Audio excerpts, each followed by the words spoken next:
नमस्कार दोस्तों, स्वागत है आपका एसएससी बाय अंकित में।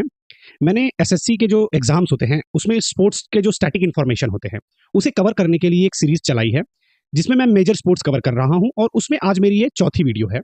मैंने पहले क्रिकेट, फुटबॉल, टेनिस ये 3 स्पोर्ट्स कवर किए हैं और आज मैं चौथा बैडमिंटन कवर करने वाला हूँ। जैसा कि आप सभी को पता है, एसएससी सीजीएल 2024 का नोटिफिकेशन आ चुका है और अब कुछ महीने बाकी हैं जब उसका एग्ज़ाम करा लिया जाएगा, यानी सितंबर या अक्टूबर के बीच एग्ज़ाम होगा। एग्जैक्ट डेट अभी एसएससी ने नहीं बताई है, लेकिन अब ज़्यादा समय नहीं बचा हुआ है। तो अब आप लोगों को किस चीज़ पर फोकस करना है, इसके लिए मैं आपको अलग-अलग वीडियोज़ के माध्यम से बताता रहूँगा। लेकिन प्रीवियस ईयर क्वेश्चंस हर एक एग्ज़ाम में बहुत ही इंपॉर्टेंट होते हैं। उसी तरीके से एसएससी में भी बहुत ही इंपॉर्टेंट माने जाते हैं। तो मैंने एक अपने ही चैनल पर प्रीवियस ईयर क्वेश्चन का एनालिसिस की सीरीज़ बनाई हुई है। उसमें मैंने 3 से 4 वीडियोज़ बनाए हैं, जहाँ पर आप प्रीवियस ईयर क्वेश्चन का एनालिसिस करके ये देख सकते हैं कि कौन से टॉपिक पर ज़्यादा फोकस किया जा सकता है। मैं यहाँ पर जीके की बात कर रहा हूँ या जीएस की बात कर रहा हूँ और वहीं करंट अफेयर्स भी इंक्लूड कर रहा हूँ। तो अगर आप वीडियोज़ देखेंगे तो उसमें history, art and culture, current affairs, sports या फिर और भी जो जनरल नॉलेज के टॉपिक्स होते हैं, उसमें कौन से टॉपिक पर ज़्यादा इंपॉर्टेंस है या फिर एसएससी आज तक किन टॉपिक्स पर ज़्यादा फोकस करता आया है, उस पर मैंने वीडियोज़ बनाए हैं। तो किस टॉपिक से ज़्यादा क्वेश्चंस आते हैं या फिर आप किस टॉपिक को इग्नोर कर सकते हैं, अगर ये आपको जानना है तो आप उस वीडियो को देख सकते हैं और इन्फॉर्मेशन ले सकते हैं। तो वहीं इस वीडियो में मैं आज आपको बैडमिंटन के बारे में बताऊंगा। ज़्यादा बड़ी इन्फॉर्मेशन नहीं होगी, छोटी सी स्टैटिक इन्फॉर्मेशन मैं आपको बताऊंगा और करंट अफेयर्स के लिए मैं अलग से वीडियो बनाने वाला हूं। तो चलिए आज बैडमिंटन के बारे में देखते हैं। और हाँ, अगर आप इस चैनल पर नए हैं तो अंत तक बने रहिएगा, वीडियो देखिएगा। अगर पसंद आएगा तो लाइक करना, अगर कोई कमेंट करना हो या कोई सजेशन हो तो कमेंट बॉक्स में ज़रूर बताना। तो चलिए देखते हैं बैडमिंटन के बारे में। तो बैडमिंटन आप सभी को पता है, रैकेट स्पोर्ट होता है। रैकेट किसे कहते हैं ये आप सभी को पता है कि ये देखिए, ये जो इमेज दिख रही है ये इसे रैकेट कहा जाता है। ये पूरा जो बैट हो सकता है ना, इसे रैकेट कहते हैं। तो वहीं पर बैडमिंटन एक रैकेट स्पोर्ट है। ऑलरेडी मैंने एक और रैकेट स्पोर्ट की बात की हुई है, टेनिस की। ठीक है, तो ये दूसरा हमारा रैकेट स्पोर्ट है, जिसे प्रोमिनेंटली यानी मुख्यतः शटलकॉक भी कहा जाता है। इसे एक और नाम से जाना जाता है जिसे बैटल डोर कहते हैं। ये बहुत ही पुराना नाम है, बैटल डोर। और एक यहाँ पर महत्वपूर्ण इंफॉर्मेशन ये होगी, जो पुणे शहर है महाराष्ट्र का, उसके नाम पर भी बैडमिंटन को जाना जाता है। ठीक है, यहाँ पर देखेंगे हम पहले पूना या फिर पूना, पुणे जो महाराष्ट्र में एक शहर है, उस नाम से भी इस स्पोर्ट्स को जाना जाता है। और इसके नाम पर एक क्वेश्चन भी आया हुआ है पहले एसएससी में, वो भी हम आगे देखने वाले हैं। पहले फर्स्ट रूल्स जो थे वो 1873 में बनाए गए थे। ठीक है, इस बात का हमें ध्यान रखना है। इस पूरे पेज में नोट करने वाली बात क्या है, जो अलग अलग नामों से इसे जाना जाता है, यानी पहला शटलकॉक, दूसरा बैटल डोर और अर्लियर यानी पहले किस नाम से जाना जाता था, पूना। स्पेलिंग देख लीजिए, 2 से 3 दी गई है, पूना इस नाम से जाना जाता था। ठीक है, नेक्स्ट देखते हैं। नेक्स्ट देखिए, मैंने यहाँ पर कुछ सैंपल क्वेश्चंस लिए हुए हैं, यानी बैडमिंटन के ऊपर जो पिछले 4 से 5 सालों में एसएससी के क्वेश्चंस आए हुए हैं, वो कैसे क्वेश्चंस पूछता है, इसके बारे में मैंने सैंपल क्वेश्चन लिए हैं। सारे क्वेश्चन यहाँ पर कवर नहीं किए हुए हैं। तो अगर हम देखेंगे पहला क्वेश्चन जो है वो देखेंगे, तो ये क्या पूछा गया है, 2015 के कोई Canadian open women's double tournament हुआ था, वुमेन डबल टाइटल था। उसमें पूछा गया है कि अश्विनी पोनप्पा के साथ में दूसरी प्लेयर कौन थी, तो ज्वाला गुट्टा। यानी देखिए 2019 में ये एग्जाम हुआ है, बट पूछ रहा है 2015 का। तो यानी एक एग्जैक्टली एक करंट अफेयर्स तो नहीं बोल सकते, लेकिन ये एक करंट अफेयर का ही पार्ट समझ सकते हो। मतलब सोचिए 4-4 साल पुराना क्वेश्चन भी पूछ ले रहा है। ओके, नेक्स्ट देखिए क्वेश्चन क्या है, 2019 में ही पूछा गया था, जून में। ये करंट अफेयर का क्वेश्चन है, माफ करना, ये देखिए ये करंट अफेयर का क्वेश्चन है। 2019 में स्विस ओपन हुआ था और ये 12 जून 2019 को ही पूछा गया था कि which Indian badminton player was runner up. Runner up कौन था स्विस ओपन में, साई प्रणीत। तीसरा क्वेश्चन देख सकते हैं। अब यहाँ पे लक्ष्य सेन का नाम पूछा गया है, किस स्पोर्ट से जुड़े हुए हैं, तो ये बैडमिंटन से जुड़े हुए हैं। तो यानी यहाँ पर प्लेयर्स के नाम आपको पता होना बहुत जरूरी है। बाकी 3 क्वेश्चन जो स्टार्ट के आप देख रहे हैं, उनमें प्लेयर्स के नाम के बारे में ही क्वेश्चन पूछा गया है। यहाँ पर अगर हम चौथा क्वेश्चन देखें तो देखिए 2021 में ये पूछा गया था और है क्वेश्चन 2019 का। तो यहाँ पे देखिए कि फर्स्ट बैडमिंटन वर्ल्ड चैंपियन कौन बनी थी, तो वो पीवी सिंधु थी। तो ये देखिए ये वुमेन से भी रिलेटेड है और फर्स्ट से भी रिलेटेड है। ठीक है, यानी first women badminton world champion पूछा गया है। अब यहाँ पर देखिए एसएससी जो है ना, उसका फेवरेट टॉपिक होता है, अगर कुछ फर्स्ट हुआ हो या कोई पहली महिला कुछ बनी हो तो उसके लिए जरूर पूछते हैं। ये सारी चीजें ना मैंने प्रीवियस ईयर का क्वेश्चन का जो वीडियो है उसमें मैंने कवर किया हुआ है। आप अच्छे से देखेंगे ना तो आपको किस चीज पर फोकस करना है इन 3 से 4 महीनों में आपको बहुत ही आसानी से पता चल जाएगा और आप सिर्फ उतना ही रिवीजन करेंगे तो भी काफी अच्छा स्कोर कर सकते हैं। ठीक है, आगे का क्वेश्चन देख सकते हैं कि देखिए सेम ये भी प्लेयर के नाम के ऊपर ही है और ये भी करंट अफेयर का ही पार्ट है। देखिए अगस्त 2021 में पेपर हुआ था और जनवरी 2021 का क्वेश्चन आया हुआ है। सिमिलरली यहाँ पर देखेंगे सेम प्लेयर के नाम के ऊपर ही पूछा है। तो यानी आप देख सकते हैं कि बैडमिंटन में प्लेयर का नाम का क्वेश्चन कितना इंपॉर्टेंट हो जाता है। दूसरा सैंपल क्वेश्चन देख लेते हैं। देखिए, ये भी एक स्टैटिक इंफॉर्मेशन पूछा है कि बैडमिंटन वर्ल्ड फेडरेशन जो कंट्रोल करता है बैडमिंटन को पूरे वर्ल्ड में, उसका हेडक्वार्टर के बारे में पूछ लिया है, मलेशिया। यहाँ पे देखेंगे प्लेयर के बारे में पूछा है, करंट अफेयर का है पार्ट, 1 साल का है तो करंट अफेयर मान सकते हैं, यानी 2021 का ये टूर्नामेंट था और 2022 में इसका एग्जाम हुआ था और क्वेश्चन पूछा गया था। तो यहाँ पर भी विनर कौन है उसके बारे में पूछा गया है। एक और क्वेश्चन देख लेते हैं, 2022 में पूछा गया था, जो प्लेयर का नाम ही विनर्स के बारे में पूछा गया है। अब यहाँ पर देखेंगे तो स्पोर्ट्स से रिलेटेड क्वेश्चन है कि ब्लैक कार्ड जब बैडमिंटन में दिया जाता है तो उसका मतलब क्या होता है, डिस्क्वालिफिकेशन, ये सारी चीजें मैं कवर करूंगा। तो आपको क्या है ना कि जो भी स्टैटिक इन्फॉर्मेशन है वो इजीली कवर हो जाएगी और आपको कहीं भी कवर नहीं करना पड़ेगा। एक दूसरा क्वेश्चन देख लेते हैं कि ये देखिए, जो मैंने आपको पढ़ाया भी ही बताया कि पूना नाम से कौन सा स्पोर्ट्स जाना जाता था, तो वो है बैडमिंटन। ठीक है, यहाँ पर भी एक प्लेयर से रिलेटेड क्वेश्चन है, प्लेयर के नेम से रिलेटेड। तो देखिए, मोस्टली प्लेयर के नेम से रिलेटेड क्वेश्चन है और स्पोर्ट्स से रिलेटेड भी क्वेश्चन है, उनके स्टैटिक इन्फॉर्मेशन से रिलेटेड। ठीक है, तो आगे हम सारे स्टैटिक इन्फॉर्मेशन देखेंगे, कुछ प्लेयर्स के नाम भी देखेंगे और जो करंट अफेयर के क्वेश्चंस होंगे या करंट अफेयर का जो पार्ट होगा वो हम आगे के वीडियोस में कवर करेंगे। ठीक है, नेक्स्ट देख लेते हैं क्या है। अब यहाँ पर देखिए, बैडमिंटन के बारे में ये बताया गया कि मैचेस कौन कौन से फॉर्म में होते हैं। सिंगल्स के फॉर्म में होते हैं, यानी ये पहला देखिए, एक मेल यहाँ पर इस साइड, एक मेल इस साइड। वहीं अगर फीमेल का मैच होगा तो एक फीमेल इस साइड होगी, दूसरी फीमेल इस साइड होगी, तो वो सिंगल्स कहलाता है। 1-on-1 जिसे कहा जाता है। डबल अगर देखेंगे तो देखिए, 2 फीमेल है यहाँ पर, दोनों फीमेल एक तरफ, 2 फीमेल एक तरफ, या फिर उसी तरीके से 2 मेल एक तरफ होंगे और 2 मेल दूसरी तरफ होंगे, उसे भी डबल्स कहा जाता है, यानी 2-on-2 ठीक है। अब मिक्स डबल्स देखिए, मिक्स डबल में आप देखेंगे एक मेल है, एक फीमेल एक तरफ और वही एक मेल एक फीमेल दूसरी तरफ। ठीक है, इसमें 1-on-1 या 2-on-2 नहीं हो सकता, इसमें एक साइड मेल फीमेल, दूसरी साइड भी मेल फीमेल। ठीक है, तो ये 3 गेम्स होते हैं बैडमिंटन में। ठीक है, और इसी तरीके से टूर्नामेंट भी ऑर्गेनाइज किया जाता है। आगे देख लेते हैं। देखिए, यहाँ पर BWF के बारे में बताया गया है। BWF यानी बैडमिंटन वर्ल्ड फेडरेशन के बारे में बताया गया है, जो शॉर्टकट में BWF कहा जाता है।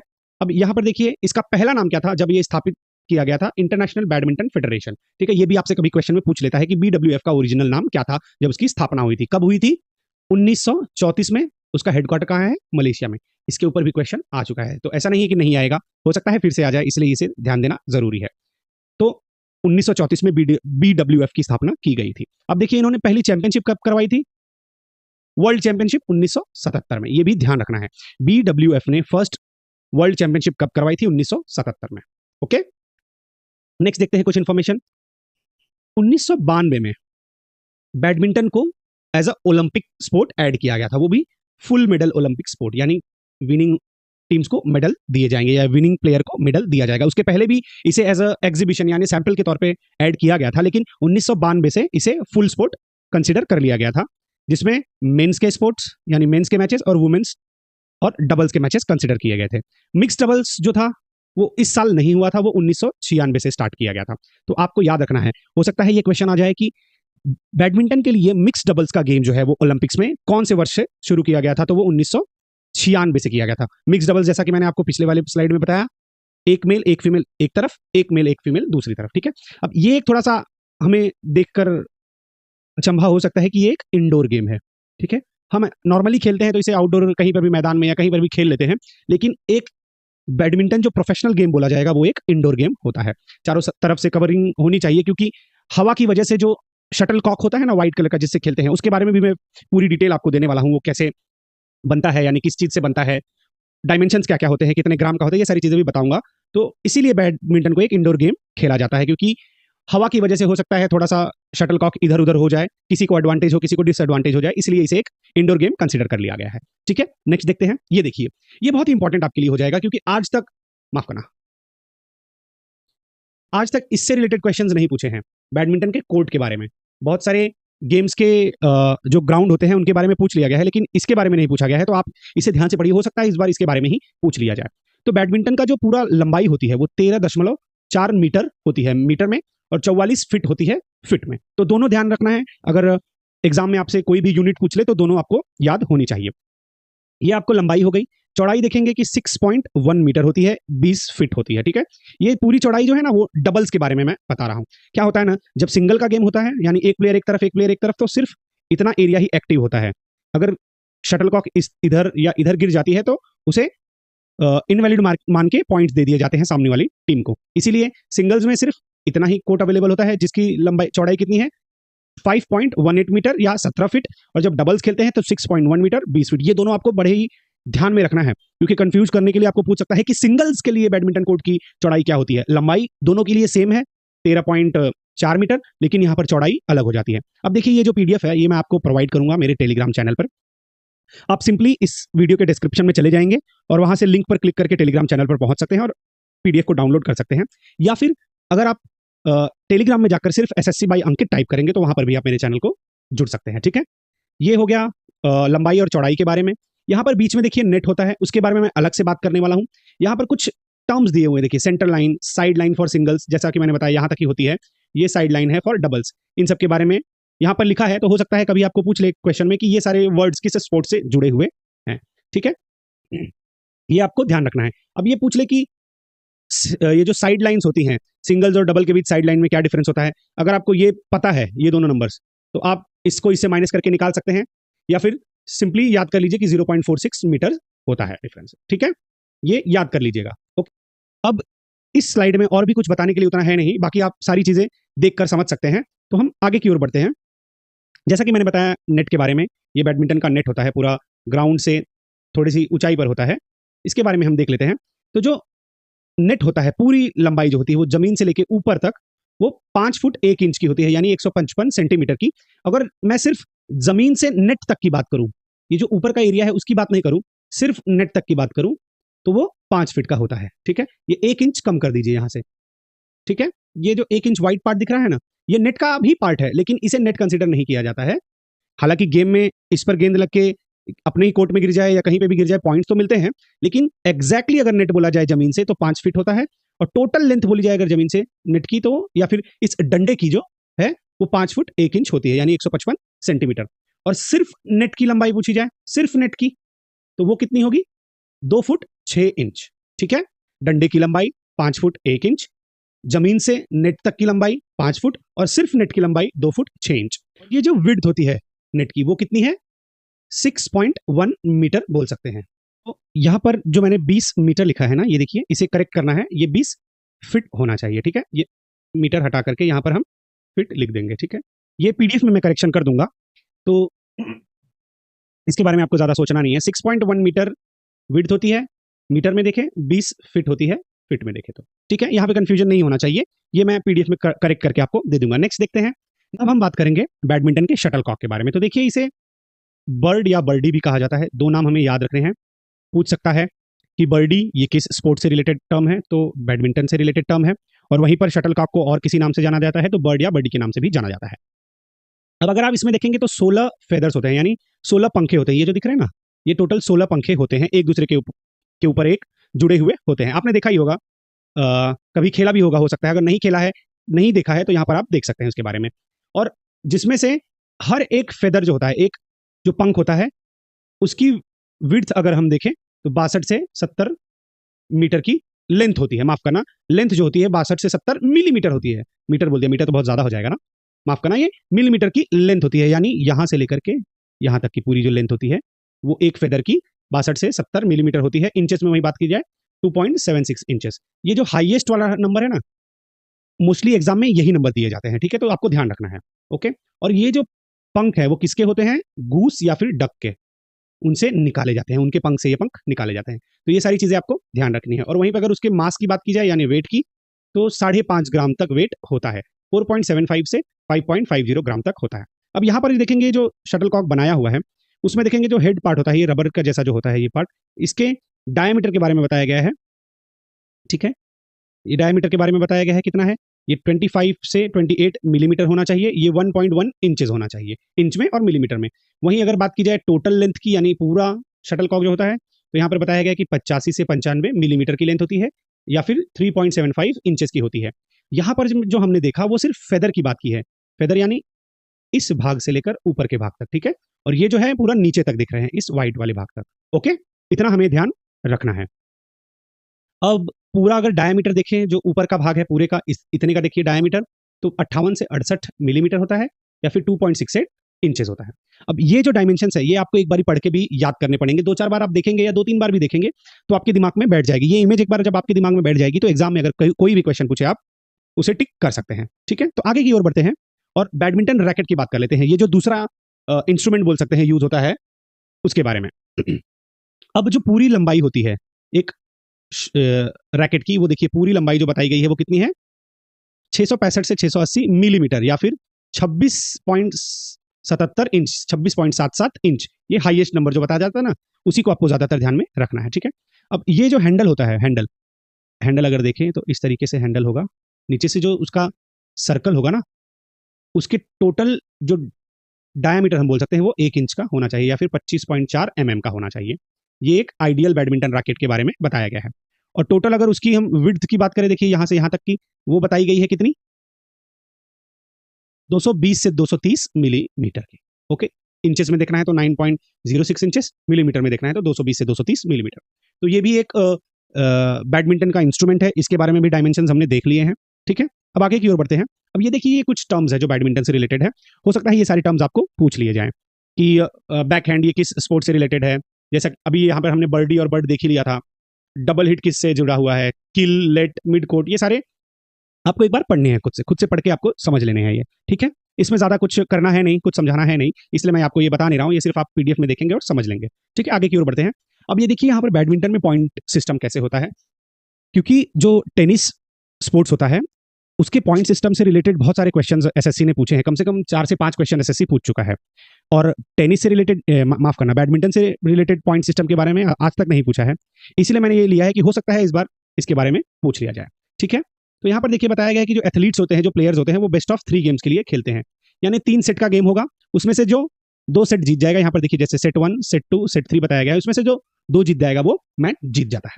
अब यहाँ पर देखिए एक गेम जो होता है उसमें 21 पॉइंट होते हैं। 21 पॉइंट यानी अगर आपने सामने वाले के कोर्ट में 21 बार पॉइंट गिरा दिया, या फिर जो सामने वाला मार रहा है वो आपके कोर्ट में मारा लेकिन बाहर मार दिया, या फिर कैसे भी करके 21 पॉइंट अगर आप जमा कर लेते हैं तो आप जीत सकते हैं। लेकिन इसमें एक कैच ये है कि अगर आपका 21 पॉइंट है, जो सेट 3 में आप देखिए, तो ऑपोजिशन वाले का 2 पॉइंट कम होना चाहिए। ये हमेशा अनिवार्य है, 2 या उससे कम भी चल जाएगा। ठीक है, हम यानी आपकी लीड जो है, जो प्लेयर जीत रहा है, उसकी हमेशा 2 पॉइंट या उससे ज्यादा होनी चाहिए।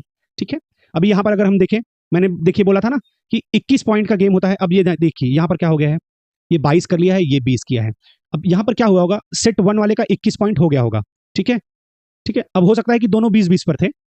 अब सेट 1 में जो प्लेयर ए है उसका 21 पॉइंट हो गया, तो यहां पर तो बोला गया है कि जिसका 21 हो जाएगा वो जीत जाएगा। लेकिन क्या हुआ कि 2 पॉइंट का डिफरेंस नहीं है ना, यहां पर देखिए इसका 20 है, तो इसको फिर से 1 पॉइंट स्कोर करना ही होगा। या फिर अगर इसने 21 कर लिया तो दोनों का 21-21 बराबर हो गया। तो जो पहले 2 एक्स्ट्रा पॉइंट्स कर लेगा, जिसका 2 पॉइंट का डिफरेंस ज्यादा रहेगा, वो सेट जीत जाएगा। ठीक है, यहां पर देखिए जैसे सेट 2 है, अब हो सकता है इनका दोनों का 21-21 बराबर हो गया हो, तो फिर प्लेयर ए ने फिर 22 कर लिया हो, इनका 21 रह गया हो, और फिर इन्होंने फिर से 22 कर लिया हो। ठीक है, अब फिर से इन्होंने 23 कर लिया हो, फिर उसके बाद इन्होंने भी 23 कर लिया हो। अब 23-23 हो गया दोनों का बराबर। अब इन्होंने क्या किया हो, लगातार 24 और 25, जब इन्होंने 25 कर लिया और उनका 23 ही रह गया, तो 2 पॉइंट का डिफरेंस हो गया 21 के ऊपर, और ये सेट भी जीत गया। तो ठीक है, ऐसे डिसाइड किया जाता है कि मैच कौन जीतेगा, और हमेशा 2 पॉइंट का गैप होना चाहिए। अब इसमें देखिए अगर यहाँ पर 25 हुआ था, देखिए जो सेकंड प्लेयर है, एक बार क्लियर करके फिर से समझा देता हूँ जो थर्ड पॉइंट है उसके बारे में। जो थर्ड पॉइंट में लिखा है ना कि 30 पॉइंट्स मारने वाला जीत जाएगा, अब ये देखिए यहाँ पर इनका 25 हुआ था, हो सकता है इनका 25 हुआ था और 23, 24-24 पे दोनों की बराबरी थी, इनका 25 हो गया।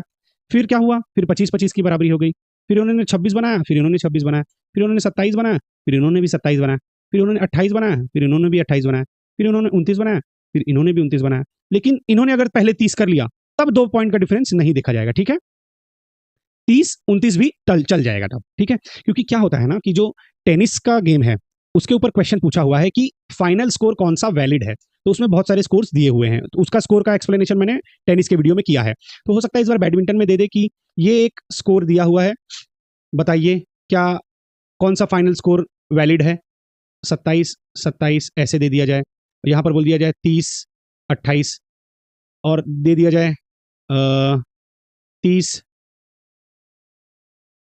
यहाँ पे 30-29 तो लिखा ही हुआ है मैंने, या फिर कोई एक और ऑप्शन दे दिया जाए 27-26। तो इसमें से अगर आप देखोगे ना, आपको क्या लगेगा कि 2 पॉइंट का हमेशा डिफरेंस होना चाहिए, तो 30-28 मार सकते हैं। बट ये देखिए, ये एक कंप्लीट स्कोर है, क्योंकि अगर दोनों का पहले 29-29 पे बराबरी हुई होगी और अगर किसी ने 30 कंप्लीट कर दिया है, तो 30-29 पे भी चल जाएगा, ठीक है? यानी 1 पॉइंट का डिफरेंस भी 30 पे चल जाता है, क्योंकि ऐसा क्वेश्चन पूछा हुआ है, इसलिए मैं ये पॉइंट सिस्टम कवर करके चल रहा हूँ, ताकि आपका कुछ भी चीज़ छूटे ना, ठीक है? अब हम आगे की ओर बढ़ते हैं। अब यहाँ पर देखिए, कार्ड्स इन बैडमिंटन, ये बहुत इंपॉर्टेंट है। ये 2 बारी क्वेश्चन पूछा गया है, एक बारी ब्लैक कार्ड पे, एक बारी येलो कार्ड पे। तो हो सकता है इस बार रेड कार्ड पे पूछ लिया जाए या इन्हीं दोनों में से किसी एक पर पूछ लिया जाए। तो देखिए, 3 तरीके के कार्ड यहाँ पर दिए जाते हैं। येलो कार्ड, जिसका मतलब होता है कि वार्निंग फॉर मिसकंडक्ट, यानी कुछ आप मिसकंडक्ट कर रहे हैं, देरी से गेम स्टार्ट कर रहे हैं, देरी से सर्व कर रहे हैं, बार-बार पानी पीने जा रहे हैं, बार-बार टॉवल यूज़ करने जा रहे हैं, तो एक बार आपको वार्निंग दी जाएगी येलो कार्ड दिखा के। यहाँ पर ये देखिए, ये येलो कार्ड दिखा रहे हैं ना प्लेयर को, दिखा के वार्निंग दी जाती है। दूसरा कौन सा है? रेड कार्ड, जिसे फॉल्ट फॉर मिसकंडक्ट बोला जाता है। जब भी आपको 2 बारी रेड येलो कार्ड मिल जाएंगे ना, तब आपको एक रेड कार्ड दे दिया जाता है और ओपोनेंट को 1 पॉइंट दे दिया जाता है, ठीक है? यहाँ पे 1 पॉइंट ओपोनेंट को मिल जाता है रेड कार्ड दिखाने पे। येलो कार्ड दिखाने पे कोई पॉइंट ओपोनेंट को नहीं मिलता है। रेड कार्ड दिखाने पे 1 पॉइंट ओपोनेंट को मिल जाता है, यहाँ पर देखिए। और थर्ड है, वो बहुत ही खतरनाक है, जिसे कहते हैं ब्लैक कार्ड। अब इसमें अगर आपको ब्लैक कार्ड दिखा दिया जाए ना, तो आप पूरे चैंपियनशिप या पूरे टूर्नामेंट से बाहर हो जाते हैं। अगर आप डबल्स खेल रहे हैं, तो दोनों प्लेयर बाहर हो जाते हैं, ना तो वो सिंगल खेल पाएंगे, ना ही वो मिक्स डबल्स खेल पाएंगे। एक बार बस ब्लैक कार्ड दिखा दिया जाए, तो वो पूरे गेम के लिए, पूरे टूर्नामेंट के लिए बाहर हो जाता है, ठीक है? तो यहाँ पर ये 3 कार्ड का ये मतलब होता है। बड़े ही ध्यान से सुनिएगा और बड़े ही ध्यान से इसको आपको ध्यान में याद भी रखना है, क्योंकि हो सकता है आपसे पूछ ले कि येलो कार्ड का मतलब क्या होता है, रेड कार्ड का मतलब क्या होता है, ब्लैक कार्ड का मतलब क्या होता है। 4 ऑप्शन देंगे, उनमें से आपको जो एकदम एक्यूरेट है वो सही करना है, ठीक है? येलो और ब्लैक कार्ड के बारे में पूछ चुका है, तो हो सकता है रेड कार्ड के बारे में पूछ ले कि रेड कार्ड दिखाने पर क्या आप अपोजिट प्लेयर को कोई पॉइंट मिलता है, तो हाँ जरूर मिलता है, या फिर पूछ लिया जाए कि रेड कार्ड दिखाने पर क्या होता है। तो ये सारी इन्फॉर्मेशन आपको ध्यान होनी चाहिए। नेक्स्ट देखते हैं। अब देखिए, नेक्स्ट हमने कुछ बैडमिंटन के टूर्नामेंट्स लिए हैं। क्या होता है ना कि कभी कभी पूछ लेता है कि ये टूर्नामेंट किस गेम से रिलेटेड है या किस खेल से रिलेटेड है। तो उबर कप एक है और एक थॉमस कप है। ये दोनों किससे? बैडमिंटन से रिलेटेड है। जो उबर कप है ना, वो वुमेन्स के लिए होता है, जिसे वर्ल्ड वुमेन टीम चैंपियनशिप भी कहा जाता है, ठीक है?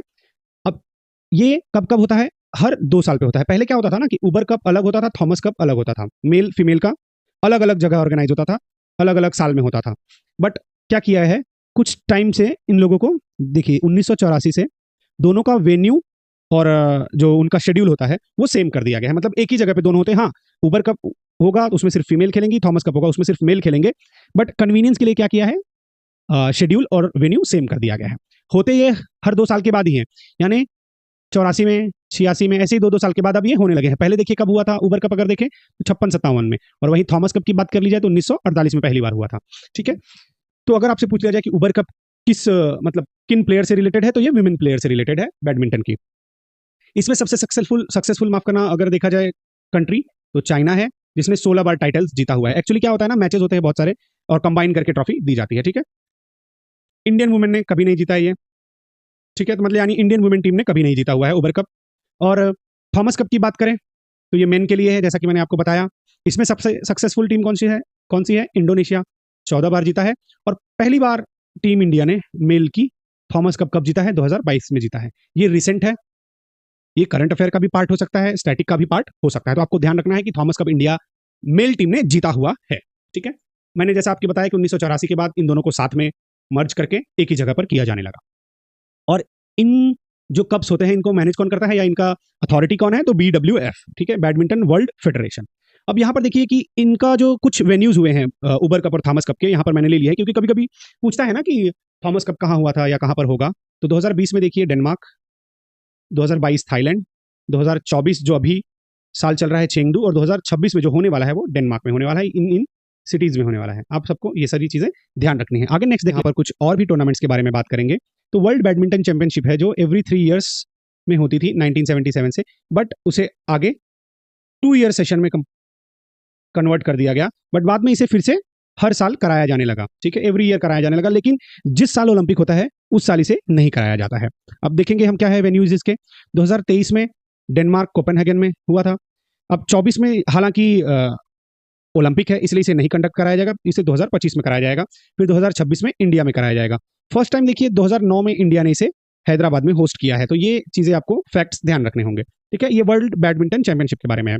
सुधीरमान कप देखेंगे अगर हम, तो 1989 से वर्ल्ड मिक्स्ड टीम कंपटीशन चालू कराया गया है।